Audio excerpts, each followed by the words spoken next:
大家好，我是新月。今天用一把金针菇来给大家分享一个非常好吃的做法，加上4颗鸡蛋，简单好吃又美味。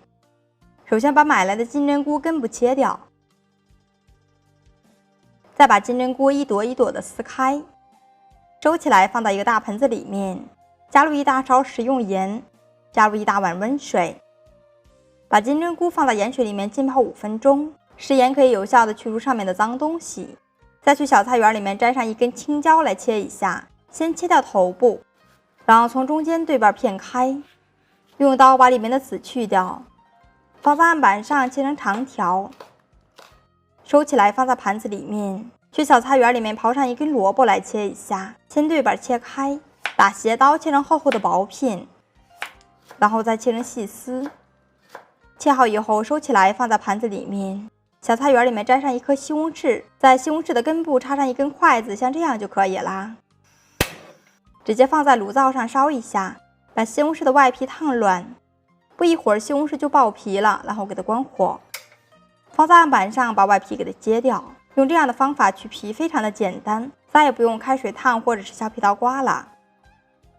去掉外皮以后，用刀对半切开，西红柿的硬芯不好消化，直接给它切掉。再用刀给它切成小块，最后想办法剁成西红柿小丁，切成这样的状态就可以啦。收在一个祖传的盘中，我这个盘子有100多年了。准备几瓣大蒜，切成厚厚的薄片。再准备几个小米辣椒，先切掉头部，然后切成圈圈，收起来放在小碗里面备用。去小菜园里面刨上2颗小葱来切一下，直接切成葱花。切好以后和大蒜、辣椒放在一块儿。接下来处理一下金针菇，用盐水泡过以后，脏东西自然的就脱离了。我们简单的在盐水里面抓洗一下，把金针菇彻底的清洗干净，洗掉表皮的灰尘还有脏东西。清洗干净以后捞出来放在大碗里面，多清洗2遍更加干净。清洗干净以后攥干水分，放在一个干净的盘子里面备用。准备一个小碗，在里面打上3颗笨鸡蛋。先用筷子顺时针把鸡蛋搅散，多打发一会儿，打发至蛋清和蛋黄充分的融合就可以啦。准备一个平底锅，在锅的底部喷点食用油，然后把金针菇摆上来，稍微整理一下，平铺均匀，放在炉灶上开火加热。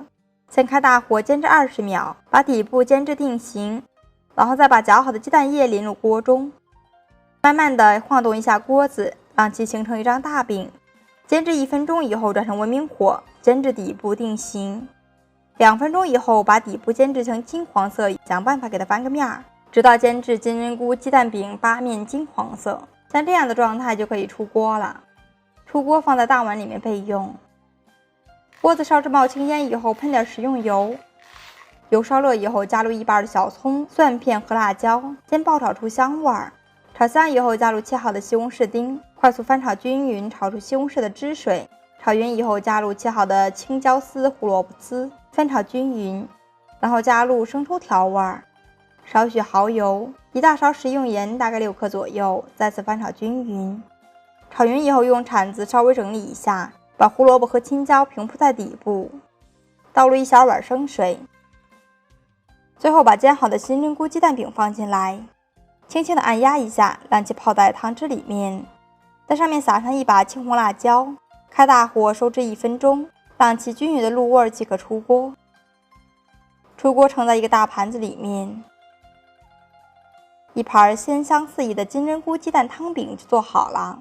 这样做出来的饼子口感鲜嫩多汁，有着浓浓的蛋香味，吃下去鲜香不腻，既能当主食还能当菜品，关键是做法也是非常的简单，吃的时候直接用筷子夹着吃就可以啦。里面满满的汤汁，吃起来非常的鲜香好吃，美味又可口。如果你也喜欢的话，那就收藏起来试试吧。无论是坐着吃还是站着吃，都是特别的好吃。点我的头像可以看到更多家常美食视频。喜欢我的视频记得点赞关注哦，辛苦一下。我是新月，我们下期再见，拜拜。